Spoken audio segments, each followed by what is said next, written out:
I'm going to be talking about what thoughtfulness can do for your brand. But before I do that, I thought I would just start by introducing myself in a way that us as marketers are introduced to our customers. So the best way to do that is probably to talk about what's most important about me, according to what Google knows about me. So I'm 18 to 44 years old. Apparently, I'm interested in American football, along with cats and corner shops, which was news to me, but that's what's most important for you to know about me. However, if I happen to be browsing the internet and using a different email address, I do have some different interests, and actually I become a little bit of a different person. So depending on which account I'm looking at and how I'm using the internet, I might actually be 25 to 34 years old, which is getting closer. I no longer like cats, I like dogs, but corner shops are apparently still a passion of mine. And interestingly, apparently I'm interested in parenting, which is, again, news to me. And the reason I'm sharing this is that I think often when we think about our customers or our audience, what we're really thinking about is demographics or the things that we know about them that can help us send the right ads to them or push the right products to them. And what that's led to is that, like, when we talk about customer first, often what we're really saying is data-led. Now, being data-led isn't a problem at all, and that's not like what the enemy is. The problem is, I don't think we're actually being customer first. So this is what I mean, right? We talk about customer first, or we talk about our audience, and we start to talk about them in these really kind of broken down, granular, segmented ways, their age graphics, their fields of study, what type of homes they have, the generation that they're in, all of these things which help us get content to them that we want to talk about rather than asking them what they want to hear about. And that doesn't feel customer first to me. But sometimes we can be a bit better than that. So we take this data-led approach in order for us to kind of get great performance. And then we say, but we're also going to listen. But what we mean by that is that we'll listen, but only when it's easy. So here's a great example. This is a tweet from yesterday. Someone's tweeted Bloom and Wild, and they've just let us know that they absolutely love the tiny tree that they've received from their friends. However, it was missing a spare bit of soil, and the instructions that we sent them were wrong. Now, what we'll do is react to that and say, right, we've got to be really customer first. This person has come to us with a problem about our product. We can fix this. And the conversation might go something like, cool, let's check in with the warehouse and make sure this isn't a bigger issue. And we'll congratulate ourselves and say, great, we're being customer first, go team. We're really listening to our customer. But the reality is we're not really listening to our customer. It's just someone has alerted us to a problem, and it's one that's easy to fix. And there's resource to fix it because we think it might be a wider issue that affects many customers and is to do specifically with our product. So that, again, doesn't feel customer first. We're waiting for the issue to come to us. Sometimes we go a bit further than that. So then we say, okay, we need to listen in order to understand where the issues are. We need to be data-led in order for our ads to perform. But we also need to get insights, and that's how we can truly get towards the customer. But often then what happens is what we really truly mean when we're talking about insights is we're talking about being results-led or results-driven. And this is kind of the way that it could happen. So you have a company insight that you frame as a customer insight, something that says, hey, if we change X in the checkout flow, turns out revenue per visitor increases by X.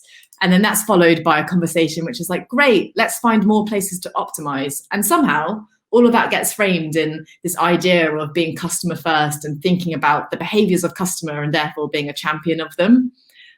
I'm not trash talking any of these methods. It's all really important. The problem is, what about what our customers want? That question doesn't get asked. Often customer first is just about how we can understand how they behave to make them convert quicker or make them do something for us quicker. And it doesn't create a relationship. It's quite self-serving. And if it was a true relationship, we would be a really selfish friend. So what I wanted to kind of talk about today and then share an example of how at Bloom and Wild we've started to think about this idea of thoughtfulness is by starting with a fact that I'm sure we all know to be true and connecting it to the relationships that we have in our day-to-day lives. And that's that people don't always say what they're thinking.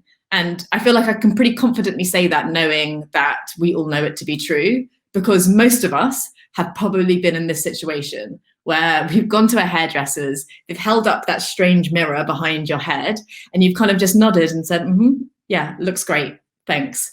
And you don't like the haircut, you don't want to tell them, you leave the hairdressers, and something happens, which is the hairdresser is none the wiser. They think that their client is happy. You might have even still tipped them. So they don't know that there's an issue. And you walk away knowing that you're probably not going to return to that hairdresser again. Or if you do, you're not going to choose that hairdresser specifically. So there's a breakdown in communication. And though it's never explicitly said, something has happened. And it's very hard to understand that the missing piece was that there wasn't a conversation or honesty going on. There was no intention from the hairdresser to truly try and get what the real feedback is. And then as the customer, you kind of don't want the awkwardness of having to let them know. If you think about it in the broader context of digital marketing, I think this happens all the time. And if you're just thinking about you're scrolling through your inbox and how we think about email communications as just one example, the way that we measure it is solely focused on getting somebody to do the ultimate action for us as a brand or a business, which typically is some form of conversion, be that a sale or a sign up, whatever it is that we want them to do.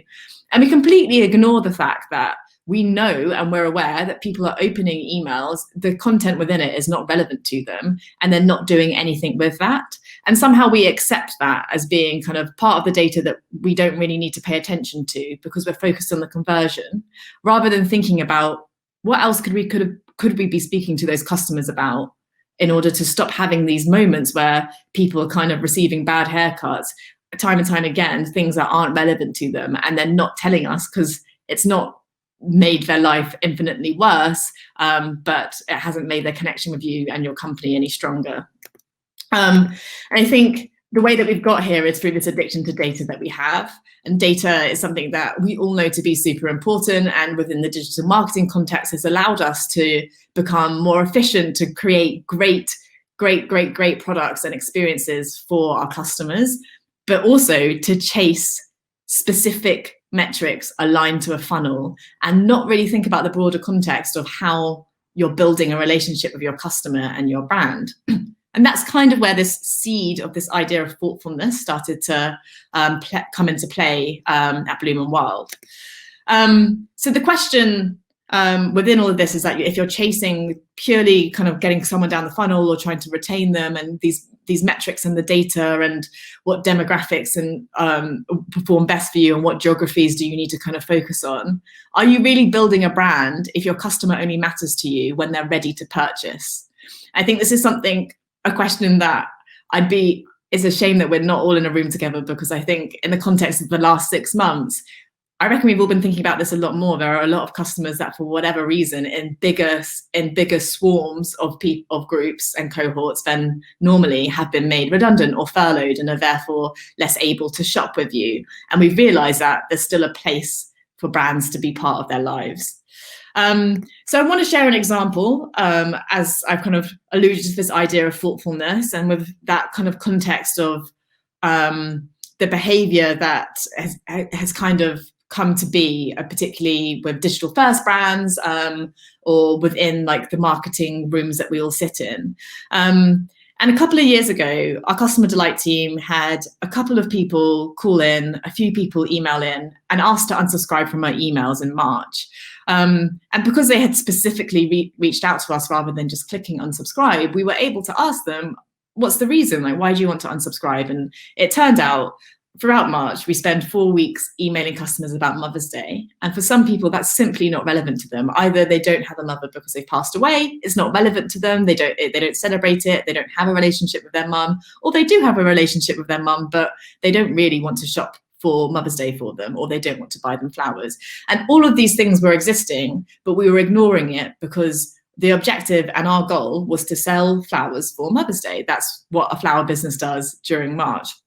But we started to think about this handful of customers, and really when we dug into it, we started to realize a handful of customers have told us, have reached out to us and kind of told us they've had a bad haircut, and that reminding them about Mother's Day was so painful that they felt they needed to reach out to us directly and tell us the reasons why.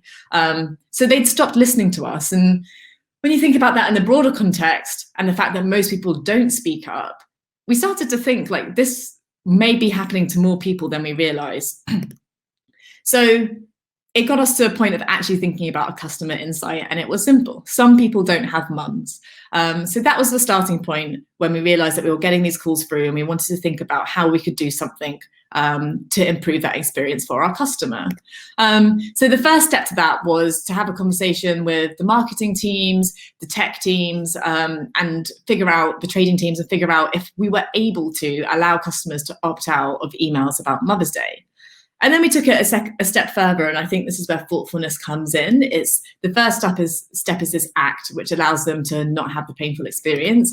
But then we thought, how about we speak to them about relevant things instead? So if we have a month where Mother's Day isn't relevant to customers, that's still a month where we could be having conversations with them or potentially selling things to them. So what we did, and this is a few years ago, and there's loads of companies that have done this since, was to send out a really simple email that just said, if you don't want to hear about Mother's Day, click here, we'll sort it out for you, and you'll still receive emails from us. You'll get the same offers, everything will be like normal. You just won't get that reminder or that content that's about something that just doesn't matter to you. The result of that was quite incredible. And the first year that we did it, we sent it out on a Sunday. We weren't expecting it to get great pickup, and that was never the intention. But the reason I share this is because some of the sentiment that was coming through was really amazing. It was people saying that they had never heard of us before, but they'd heard about what we'd done and they will choose us for Mother's Day. And then there were other people that were really thanking us for making it a little bit less painful for them when their inbox is inundated with painful reminders about an occasion that they don't want to know about. And that kind of mood was picked up as well. Like press were talking about it. It felt like something that was so simple, because if you were really thinking about a relationship, you would ask a friend if they liked fish before you cook them fish for dinner, or you would ask them like what their preference is before you go and do something. And it seemed like actually people were really surprised that businesses could do that or have that relationship with their customers where they bothered to say like, hey, is this okay with you? And it not just be when it's mandated because it's about ticking a box to say that you're willing to accept emails. It's about saying which ones you want to hear. It went further. It ended up being talked about in Parliament, discussed in a conversation around kind of grief counselling and ways that us as marketers in the advertising industry, whether they should accept responsibility for these triggering moments, emails, promotions, shop windows, and really started to pick up in the national conversation. And if we go back to the starting point, or the enemy that maybe I set up at the start, which is this kind of data-led approach, if you really think about it, that handful of customers, it's like less than a percentage point of our customers were reaching out to us saying they had this issue. And if we were solely focused on that one primary objective of selling flowers at Mother's Day, it's us doing this or not wouldn't have affected our sales. But we wanted to make sure that we were doing something that wasn't harmful and was actually making sure we were building a good relationship with customers that previously we were essentially saying, we don't care about you if you don't have a mum, because the only customers we want are Mother's Day customers in March. So we shifted that thinking. The first year, 18,000 people opted out, and that was more than we expected. We were really surprised by that. 18,000 bad haircuts saved. But we continued, and the next year, we kind of thought about how we could do this in more ways. So we now have a preference center where people can elect what occasions they want to hear about and which ones they don't. And if they're opted out of Mother's Day, Father's Day, Valentine's Day, any of the kind of occasions that are relevant to our business and that we know that we talk about a lot, we make sure that their experience across not just their inbox, but their site experience with us means that they'll never see navigation or products that remind them of that occasion. So again, thinking thoughtfully about how we can make this as nice an experience for our customers that don't buy at these important times for us as a business, so that we maintain that relationship with them. 162,000 customers are now opted out of Mother's Day emails. And then there are tens of thousands not opted out across other occasions as well. So that's quite incredible. And I think to flip it back to what it does for us as a business, beyond building trust and loyalty and kind of living our values, it also allows us to speak to 162,000 customers that were shutting off and not listening to us for the whole of March. So that's the kind of impact that thinking thoughtfully and thinking about your customers, even if they're a small minority voice, can do. And that led us to build upon that and create something called the Thoughtful Marketing Movement. So as I mentioned briefly, this is something that other companies have been doing as well. And each year we see more companies do it across occasions that make sense for them, specifically Mother's Day, as well as other big occasions, Father's Day, Valentine's Day, etc. So we set up a movement to kind of create a community of brands, and we've got 145 brands to date, who one initially has signed up to committing to offering opt-out to their customers, to marketing more thoughtfully to them and allowing them to elect what they hear about. But secondary to that, we then kind of entered a whole new world, because we launched a thoughtful marketing movement in March this year, and then we entered lockdown. And we've been able to use this community of brands to think about, if we stop thinking about our business objectives only and how we can build this relationship with our customer, so that they become more loyal rather than just trying to chase the direct response off of them. We can think about topics like, how do we connect with them during a pandemic when things like payday emails may be more triggering?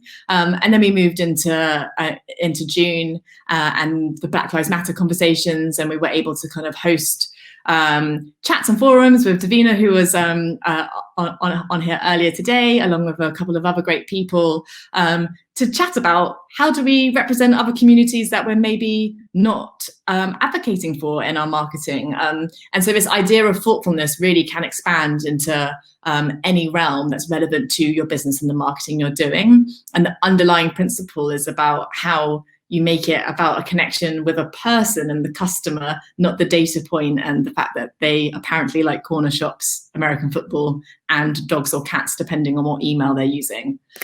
And there's some reasons why this is important, and ways to back this up. So just to check a couple of stats out from various Edelman Trust Barometer reports, we know that consumers are increasingly looking for brands with heart. And that's backed up by things like 80% of consumers expect brands to make a positive social impact now. And that's huge. Ethical drivers are 3 times more important to brand trust versus competence. So things like getting your delivery right or your product not breaking, they're not as important as ethical drivers are. And sustainability, which I think within itself has loads of ways of kind of connecting to this idea of thoughtfulness. It's the 3rd reported key purchase driver for customers. So there's important reasons why, as a business, you start thinking about this idea of how to really get under what people care about versus what they're interested in that is connected to your business. And just to kind of round that off, and that I've given one example, which is, I guess, a big example of what we've done from a thoughtfulness perspective, which has managed to make us grow loyalty with our customers in a big way. But it's not a one-off campaign. So we really think of it as a pillar that helps you build better connections with your customers, and a pillar that we set up our business in the way that we operate internally.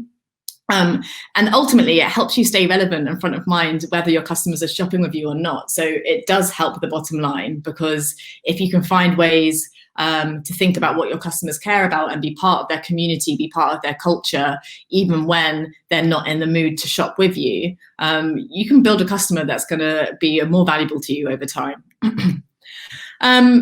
So 3 finishing points on how you can start to kind of implement thoughtfulness within your business, just to kind of round off this thought. 3 areas. So the first one, and the most important one, culture, internal culture. So making sure everybody in your company feels empowered to think thoughtfully. That example I shared, I think the most interesting point of it all is that our customer delight team felt empowered and able to speak to the marketing team, let them know, here is a handful of customers that have this problem. We should do something about this. And to date now, we have things like an innovation council, which means that we've got a Slack channel. Anyone can put through an idea. We've got the mandate of how we can think more thoughtfully for our customers. And whenever someone spots something that could potentially be improved, whether it's about accessibility of our product or our site, or whether it's an email that's been triggering to a group of people, we're able to have that open forum and discussion so that anybody from the business is charged with keeping in touch with the customer and advocating for them. So then that second point is customer, taking your customers on the journey and really listening to the suggestions. I think we don't speak to the people that we're selling to anywhere near frequently enough. And you can do that in really simple ways. You don't need to like fork out money on research groups or like big fancy focus forums. If you've got a social media following, reach out to them on DMs and start to talk to them, or email your customers and have them join a private Facebook group and promise them that you will truly listen to them. It's something we've been doing a lot with our Facebook group at the moment. We're kind of getting feedback that sometimes can make us feel a little bit kind of nervous or sour, or you don't want to hear it. But we've kind of promised them that we'll listen to it and try and find ways to fix things, or let them know when it's actually something that we're not going to adjust right now. And then finally, comms, like once that culture and customer piece is done, making sure you have a 360 approach and leave no stone unturned. So that first example, in the first year, we just sent an email. The second year, we thought about our site experience and how we could make sure that we weren't reminding people within our navigation or our product descriptions. We're constantly thinking about how we're able to advertise during occasions like Mother's Day without actually mentioning Mother's Day, and do it in a way that's considerate to the minority of people that it won't be relevant to, while still celebrating the fact that there are a lot of people that do want to celebrate an occasion such as Mother's Day. And if you can kind of start to think about those three things and like mandate them under this principle of thoughtfulness, I think you just start to add an extra layer into your marketing, into your brand marketing, as well as your like direct response stuff that ties something closer to the customer values than just what demographics they sit in. And that's it. So that's my my kind of thought that I wanted to share with everybody. So thanks so much for listening. I really hope that there's something that you can take away from this. And yeah, thank you. Thank you so much, Marisa. No, I think that you've really lifted the lid on such an interesting topic there. And I kind of, as you'd explained, not just an interesting topic, but like an incredible valuable business strategy if done well. And as you say, it can start with just one simple gesture, but develop into a whole stream of ideas around thoughtfulness and how to do a better job on that front. Now I need to get you to summarize everything you've said in 15 seconds. If you could get people to take away one thing from this talk and share it in just 15 seconds, what would it be? You don't think of your friends as data, so don't think of your customers as data. Listen to them, be thoughtful.